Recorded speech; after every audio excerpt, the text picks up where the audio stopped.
প্রিয় দেশবাসী, আসসালামু আলাইকুম। আপনারা দেখেছেন যে গতকালকে আমাদের নির্বাচন শেষ হয়েছে এবং একটা দিন যেতে না যেতেই গতকালকে নির্বাচনের প্রাথমিক যে ফলাফল, সেই ফলাফল যখন দেয়া শুরু হয়েছে তখন থেকে শুরু করে এখন পর্যন্ত অনবরত আমাদের নেতাকর্মীদেরকে হুমকি দেওয়া হচ্ছে, তাদের উপরে হামলা করা হচ্ছে, তাদের বাড়িঘর দোকানপাটে হামলা করা হচ্ছে। এমন অনেকে আছেন যারা তাদের ভয়ে এখন বাড়িতে থাকতে পারছেন না এবং আমাদের অনেক নেতাকর্মীরা এখন আমাদেরকে বারবার ফোন দিচ্ছেন যে রাতের অন্ধকারে যেন তাদেরকে কেউ শনাক্ত যখন করতে পারবে না তখন তারা তাদের জায়গা থেকে হামলাগুলো বেশি করে চালাচ্ছেন। একটু আগে আমার ইউনিয়নের আরেক প্রান্তে 2 নম্বর ওয়ার্ড গুঞ্জরমারি বাজার সংলগ্ন, সেখানে আমার ওয়ার্ড সেক্রেটারির বাড়ি, সেই জায়গায় ওয়ার্ড সেক্রেটারির বাড়ি ঘরে বিএনপির ছেলেপেলে গিয়ে সন্ত্রাসী কায়দায় মিছিল নিয়ে গিয়ে সেখানে হামলা চালিয়েছে, তাদের উপর আক্রমণ করেছে। আমরা এখানে আমাদের ক্ষমতার জন্য রাজনীতি করতে আসি নাই। আমাদের নেতাকর্মীদের গায়ে স্পর্শ করার আগে সেটা আমাদের শরীরের উপর দিয়ে যাইতে হবে। তাই এখন রাত প্রায় 11টা বাজতে চলেছে। আমি আমার ওই নেতাকর্মীর বাসার দিকে যাচ্ছি। আমরা দেখতে চাই যে বিএনপির নেতাকর্মীরা তারা কত বড় সন্ত্রাসী হইতে পারে, কত হামলা করতে পারে, রক্ত ঝরাইতে পারে, জীবন নিতে পারে। আমরা আমাদের জায়গা থেকে এটা দেখতে চাই। আমি নিজে এখন সেখানে যাচ্ছি, আমরা কয়েকজন মিলে যাচ্ছি, দেখি তারা আমাদেরকে হামলা করুক, আমাদেরকে মারুক, তারপরে আমাদের নেতাকর্মীদেরকে স্পর্শ করতে হবে। তারা মনে করেছে তাদের জায়গা থেকে যে তারা বিজয়ী হয়েছে, এখন তারা আরেকটা স্বৈরাচার কায়েম করবে, নব্য স্বৈরাচার হবে। কিন্তু আমরা আমাদের জায়গা থেকে স্পষ্ট করে একটা কথা বলতে চাই যে এই বাংলাদেশে এটা আমরা আর হইতে দিব না, এ হওয়ার সুযোগ দেয়া হবে না। প্রয়োজন হলে আমরা কালকে থেকে আবার রাজপথে নামবো।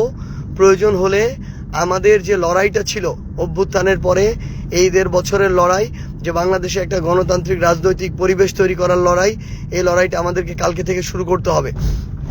আমরা আমাদের সকল নেতাকর্মীদেরকে আমি আমার জায়গা থেকে স্পষ্ট করে বলতে চাই, 11 দলীয় জোটেরও আপনারা যারা রয়েছেন আপনাদেরকে স্পষ্ট করে বলতে চাই, আমরা আমাদের জায়গা থেকে শুধু আমাদের দলীয় রাজনীতিটা করি, আমরা মানুষের রাজনীতি করি।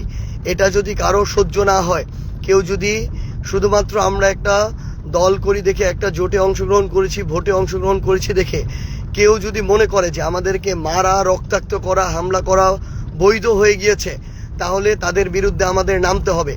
এরা আবার আরেকটা নব্য স্বৈরাচার কায়েম করতে চায়। আমি আমার জায়গা থেকে স্পষ্ট করে আপনাদেরকে বলি, বিন্দু মাত্র ভয় পেলে চলবে না। তারা তাদের জায়গা থেকে অন্যায় করছে, অপরাধ করছে, জুলুম করছে, ভয়টা তারা পাবে, কিন্তু আমাদের ভয় পেলে চলবে না।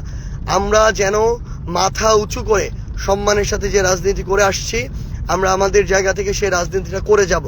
আমি আমার জায়গা থেকে এইটুকু আপনাদেরকে কথা দিচ্ছি যে আমার পঞ্চগড় 1 আসনের যে কোনো জায়গায় যে কোনো নেতাকর্মীকে যদি আঘাত করা হয় আমাকে জানাবেন, আমি ছুটে যাব সেখানে।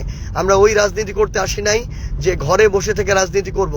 সৃষ্টিকর্তা মহান আল্লাহ আমাদের সুযোগ দিয়েছেন এই বয়সে আপনাদের প্রতিনিধিত্ব করার। আপনারা 1,68,000 মানুষ সেই আস্থাটুকু রেখেছেন। আমরা রক্ত দিব, জীবন দিব, কিন্তু আপনার যে আস্থার যে আমানত, সেই আমানত আমরা রক্ষা করব ইনশাআল্লাহ। আমি আমার জায়গা থেকে এখন গুঞ্জরমারি বাজারের দিকে আসছি। সেখানে নাকি 2-3 জন নব্য স্বৈরাচার তৈরি হয়েছে, যারা মনে করছে যে তারা জিতেছে দেখে সেখানে তারা আরেকটা ত্রাসের রাজত্ব কায়েম করবে, দাসের রাজত্ব কায়েম করবে। তাদের কথা মতো মানুষকে উঠতে হবে, চলতে হবে, বসতে হবে।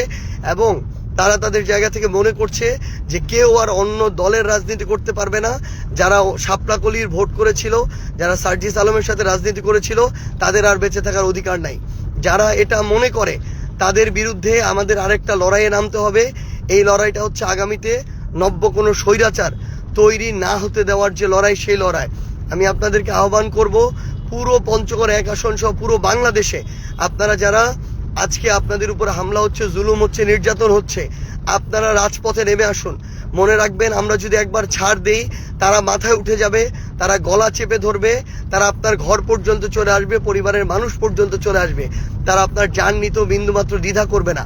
তারা বিগত 1.5 বছরে নিজেদের ভাইদের, রাজনৈতিক দলের সহকর্মীদের পর্যন্ত 150 থেকে 200 জনের জান নিয়েছে। আমার আপনার জান তাদের কাছে বিন্দুমাত্র মূল্য থাকে না। সেই জায়গায় আপনারা প্রতিবাদ জানান, ঘরে বসে থাকবেন না।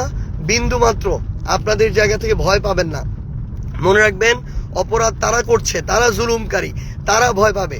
আমরা তো কোনো অপরাধ করি না, আমরা আমাদের রাজনৈতিক দল করি, আমরা আমাদের জায়গা থেকে আমরা আমাদের নির্বাচনটা করেছি। তারা ভোটে ইঞ্জিনিয়ারিং করেছে, ভোট চুরি করেছে প্রশাসনের সহযোগিতায়। এই ভয় তো তাদের থাকবে, তাদের কলিজাটা ছোট থাকবে। আমরা মানুষের ভালোবাসায় বিনা টাকায় এই নির্বাচন করে এত ভোট অর্জন করেছি।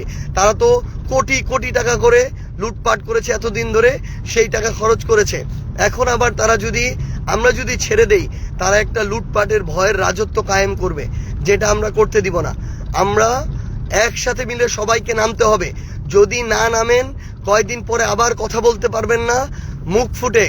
আপনার যে স্বাধীনতা, ওই স্বাধীনতাটুকু আপনারা আর ব্যবহার করতে পারবেন না। কয়েকদিন পরে দেখবেন আবার আগের মতো আরেকটা ত্রাসের রাজত্ব কায়েম হয়েছে। এই জন্য প্রথম দিন থেকেই প্রত্যেকটা অন্যায়ের বিরুদ্ধে আমাদের একসাথে দাঁড়াইতে হবে। মনে রাখবেন, আমাদের এই রাজনীতিতে, এই পঞ্চগড় নয়, পুরো বাংলাদেশে আমাদের নেতাকর্মীদেরকে আমরা ছেড়ে যাব না ইনশাআল্লাহ। আমাদের রক্তের উপর দিয়ে, জীবনের উপর দিয়ে তাদেরকে স্পর্শ করতে হবে। আমি আমার জায়গা থেকে এখন গুঞ্জরমারিতে আসছি। আমাদের যারা ভোটার ছিলেন, নেতাকর্মী, শুভাকাঙ্ক্ষী, সমর্থক, আপনারা গুঞ্জরমারি বাজারে এখানে চলে আসুন।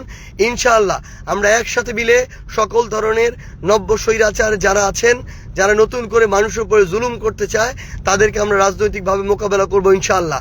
আর প্রশাসনকে স্পষ্ট করে একটা কথা বলি, প্রশাসন যদি ক্ষমতার দালালি করার জন্য প্রশাসন হন, যদি বসে বসে নাটক দেখার জন্য প্রশাসন হন, যদি তোষামত করে বড় পদ পদবি পাওয়ার জন্য, ওই লবিং করার জন্য আপনারা সকল অন্যায় মুখ বুজে সহ্য করেন, তাহলে আপনাদের মতো মেরুদণ্ডহীন, ব্যক্তিত্বহীন মানুষদের এই প্রশাসন ছেড়ে দেওয়া উচিত।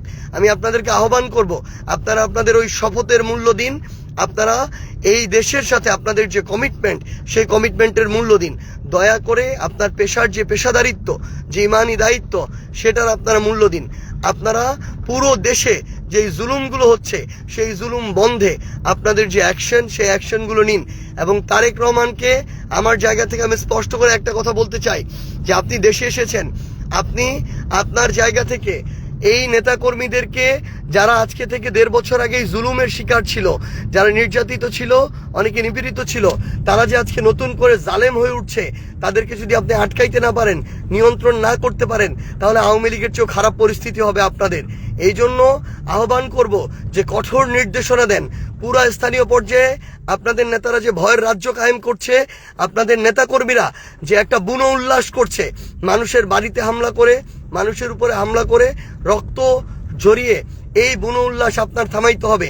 আজকে আমার যুবশক্তির একজন কমিটির সদস্যকে তারা 15-20 জন মিলে পিটিয়ে মেরেছে। মারার পরে তাকে আবার পুলিশে ধরিয়ে দিয়েছে, আবার মিথ্যা মামলার নাটক সাজাচ্ছে যে মাদকের মামলা দিবে, আক্রমণের মামলা দিবে, আবার নাটক করে একজন গিয়ে হসপিটালে ভর্তি হয়ে থাকে।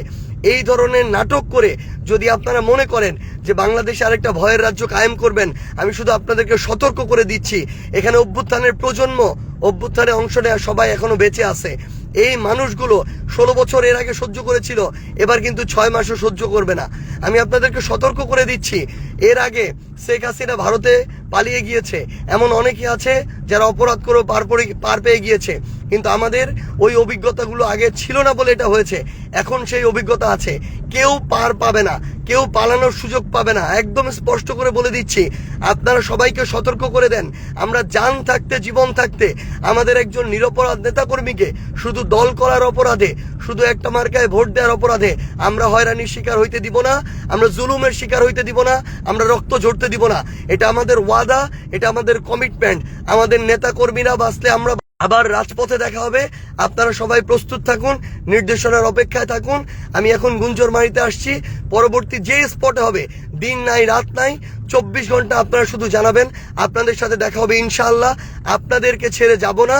আপনারা যেহেতু ভোট দিয়ে ওই আমানত আমাদেরকে দিয়েছেন, আমরা জীবন দিয়ে সেই আমানত রক্ষা করবো ইনশাআল্লাহ।